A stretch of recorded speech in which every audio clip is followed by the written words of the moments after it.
ଆଜି ଆମେ 9th ଆଉ 10th ଜ୍ଞାନାଞ୍ଜଳି ବହି କାଳିଜାଇର କିଛି ସର୍ଟ କ୍ୱେଶ୍ଚନ୍ ଆନ୍ସର କରିବା। କାଳିଜାଇର ସର୍ଟ କ୍ୱେଶ୍ଚନ୍ 1, କାଳିଜାଇ କବିତାର କବିଙ୍କର ପରିଚୟ ସଂକ୍ଷିପ୍ତରେ ପ୍ରଦାନ କର।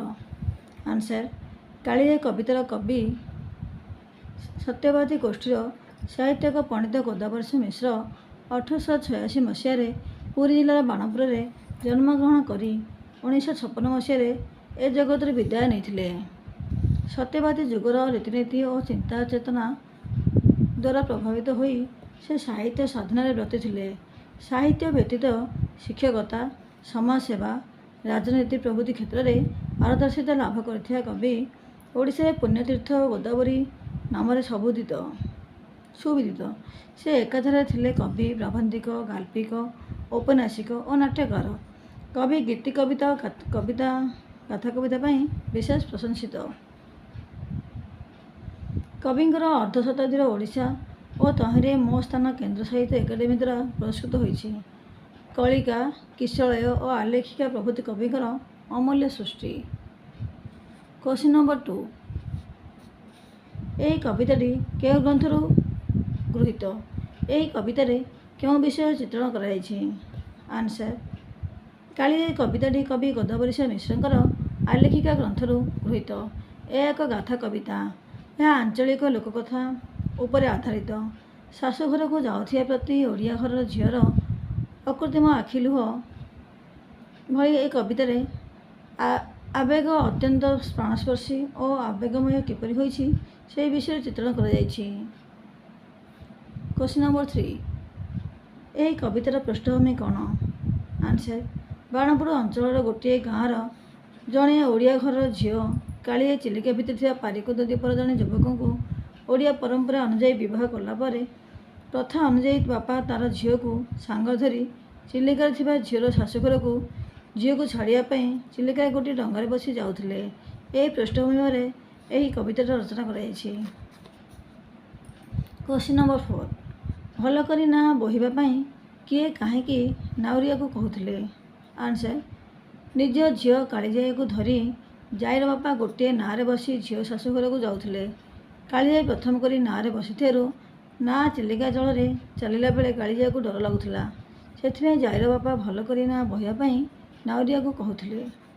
କ୍ୱେଶ୍ଚନ୍ ନମ୍ବର 5, ନାଆରେ ବସିଥିବା ଝିଅଟିର ନାମ କ'ଣ ଥିଲା? ସେ କେଉଁଠାକୁ ଯାଉଥିଲା? ଆନ୍ସର, ନାଆରେ ବସିଥିବା ଝିଅଟିର ନାମ ଥିଲା କାଳିଜାଇ, ଯାହାକୁ ଜାଇ ବୋଲି ମଧ୍ୟ ଲୋକେ ଡାକୁଥିଲେ।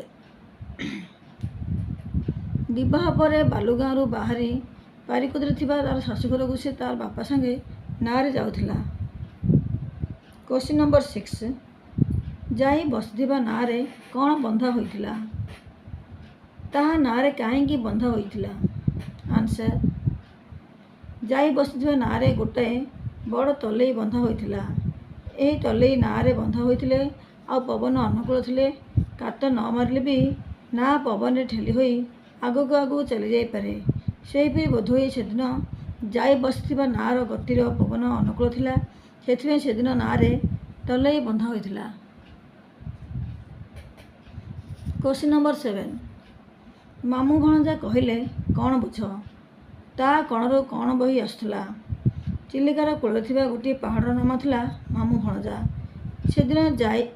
ସେଦିନ ଜାଇ ନାଆରେ ବସି ଚିଲିକା ପାଣିରେ ଶାଶୁଘରକୁ ଗଲାବେଳେ ସେହି ମାମୁଁ ଭଣଜା ପାହାଡ଼ କୋଣରୁ ସୁଲୁସୁଲିଆ ବାଆ ବୋହୁଥିଲା।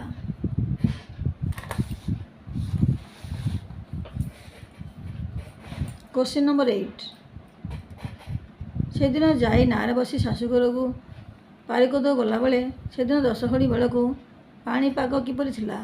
ସେତେବେଳେ ନାଆରେ ଆଉ କେତେ ବାଟ ଯିବାର ଥିଲା? ଆନ୍ସର, ସେଦିନ ଜାଇ ନାଆରେ ବସି ଶାଶୁଘର ପାରିକୁଦକୁ ଗଲାବେଳେ ଦିନ 10ଘଡ଼ି ବେଳକୁ ପାଣିପାଗ ପୁରା ଶୁଖିଲା ଥିଲା। ଖରା ଚାଇଁ ଚାଇଁ ମାରୁଥିଲା। ସେତେବେଳକୁ ନାଆରେ ଆହୁରି 5 କୋଶ ବାଟ ଆଗକୁ ଯିବାର ଥିଲା। କ୍ୱେଶ୍ଚନ୍ ନମ୍ବର 9, ସେଦିନ ନାଆ ଚାଲୁଥିବା ସମୟରେ କିଏ ଗୀତ ଗାଉଥିଲା? ସେତେବେଳେ ନାଆଟି କିପରି ଗତି କରୁଥିଲା? ଆନ୍ସର, ସେଦିନ ନାଆ ଚାଲୁଥିବା ସମୟରେ ନାଆରେ ଠିଆ ହୋଇ କାତ ମାରୁଥିବା ବିଚାରୀ ନାଉରିଆ ଉଦାସ ମନରେ ଗୋଟିଏ ଗୀତଟିଏ ଗାଉଥିଲା। ସେତେବେଳେ ମାମୁଁ ଭଣଜା କଣରୁ ସୁଲୁସୁଲୁ ପବନ ବହୁଥିବାରୁ ଓ ନାଉରୀ କାତ ମାରୁଥିବାରୁ ନାଁଟି ପବନ ପରି ଉଡ଼ି ଉଡ଼ି ଯାଉଥିଲା।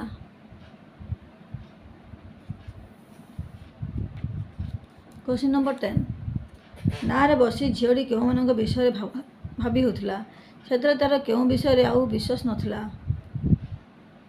ନାଁରେ ବସି ଝିଅଟି ଶାଶୁଘରକୁ ଯିବାବେଳେ ନିଜ ମା' ଭଉଣୀ ଆଉ ସାଙ୍ଗସାଥୀଙ୍କୁ ଯେଉଁମାନଙ୍କୁ ସେ ବାପ ଘର ଗାଁରେ ଛାଡ଼ି ଆସିଛି ସେମାନଙ୍କ କଥା ଚିରନ୍ତର ଭାବୁଥିଲା। ଆଉ କେବେ ପୁଣି ସେ ବାପଘରୁ ଫେରି ସେମାନଙ୍କୁ ଦେଖିବ ସେ କଥା ଆଉ ସେ ବିଶ୍ୱାସ ହେଉନଥିଲା।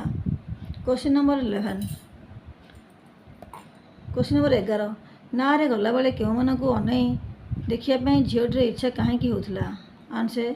ସାଧାରଣତଃ କୌଣସି ପ୍ରିୟ ବ୍ୟକ୍ତି କିମ୍ବା ପ୍ରିୟ ବିଷୟ କିମ୍ବା ପ୍ରିୟ ବସ୍ତୁକୁ ଛାଡ଼ି ଦୂରକୁ ଚାଲିଗଲା ବେଳେ ପ୍ରାୟ ପ୍ରତ୍ୟେକ ମନୁଷ୍ୟର ଇଚ୍ଛା ହୁଏ ପୁଣି ସେସବୁକୁ ଆଉଥରେ ଦେଖିବାକୁ।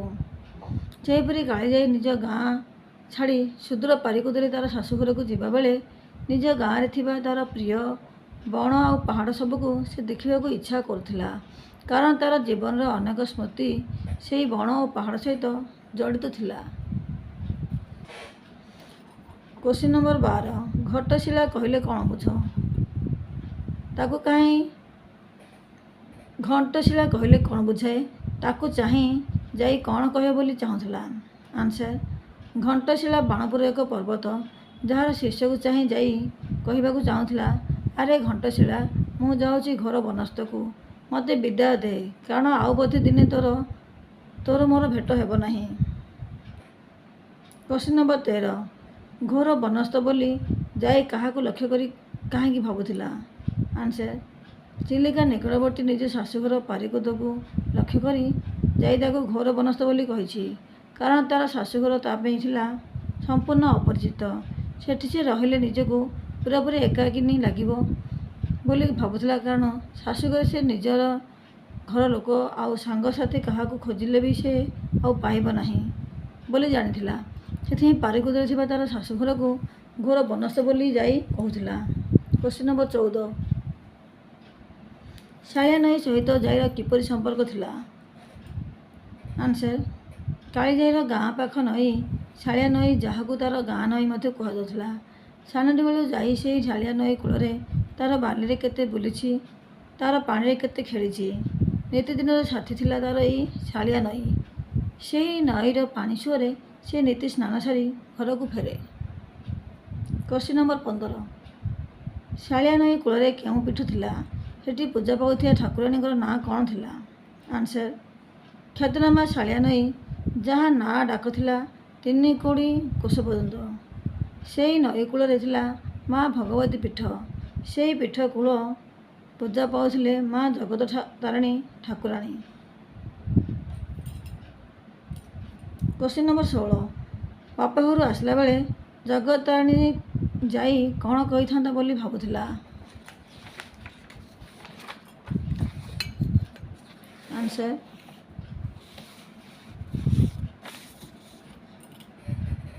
କାଳି ଅନ୍ଧାରରେ ବାପଘରକୁ ବାହାରି ଆସିଥିଲା ଶାଶୁଘର ଯିବା ପାଇଁ କାଳିଜାଈ। ଆସିଲା ବେଳେ ତା' ଶାଳିଆ ନଈକୁ ସେ ଦେଖା କରିପାରି ନଥିଲା। ମା' ଭଗବତୀ ପୀଠରେ ଥିବା ଜଗତାରିଣୀ ଠାକୁରାଣୀଙ୍କୁ କିଛି କହିପାରିଲା। ଠାକୁରାଣୀଙ୍କୁ ଦେଖା କରି ସବୁବେଳେ ତା'ର ସାହା ରହିବାକୁ କହିଥାନ୍ତା ବୋଲି ସେ ମନେ ମନେ ସ୍ଥିର କରିଥିଲା। Question number 17। ଚଢ଼େଇହଗା କ'ଣ? ଏହା କେଉଁଠି ଅବସ୍ଥିତ? ଏହାର ନାମକରଣ ଏପରି କାହିଁକି ହୋଇଛି? ଆନ୍ସର୍। ସୁବୃହତ ଚିଲିକା ହ୍ରଦ ମଧ୍ୟରେ ମୁଣ୍ଡ ଟେକି ଠିଆ ହୋଇଛି ଏକ ଛୋଟ ପାହାଡ଼। ତା'ର ନାଁ ଚଢ଼େଇହଗା। ଚିଲିକାରେ ବିଭିନ୍ନ ଜାତିର ଅନେକ ଚଢ଼େଇ ବିଚରଣ କରନ୍ତି। ସେମାନେ ଉଡ଼ି ଉଡ଼ି ଆସି ଏହି ଚଢ଼େଇହଗା ପାହାଡ଼ ଉପରେ ବସି ବିଶ୍ରାମ ନିଅନ୍ତି ଓ ମଳତ୍ୟାଗ କରନ୍ତି। ଚଢ଼େଇଙ୍କ ମଳରେ ସେହି ପାହାଡ଼ ଏପରି ଚିତ୍ରିତ ହୋଇଥାଏ ଯେ ପାହାଡ଼ରେ ଥିବା ପଥରଗୁଡ଼ିକ ରୂପ ପରିବର୍ତ୍ତନ ହୋଇଯାଇଛି। ସେଥିପାଇଁ ଲୋକେ ସେହି ପାହାଡ଼ର ନାଁ ଚଢ଼େଇହଗା ବୋଲି ଦେଇଛନ୍ତି।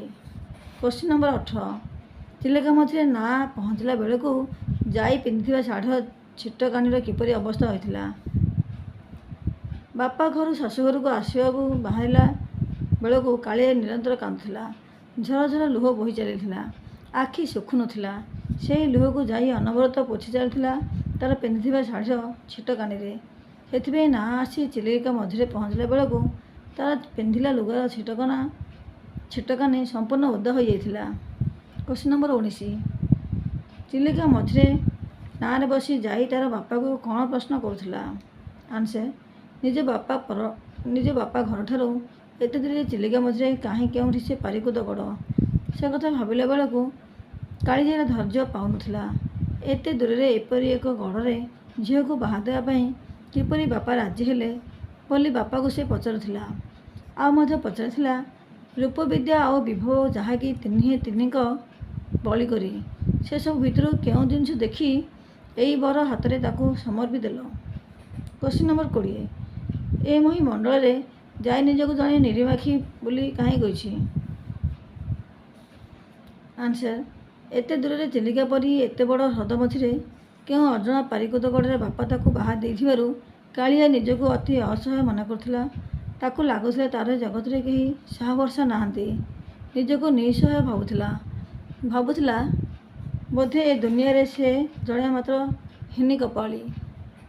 शाशुघरे से चाहिले भी बोधे बापा घर को क्या देखिपर ना बोली से भावुथिला।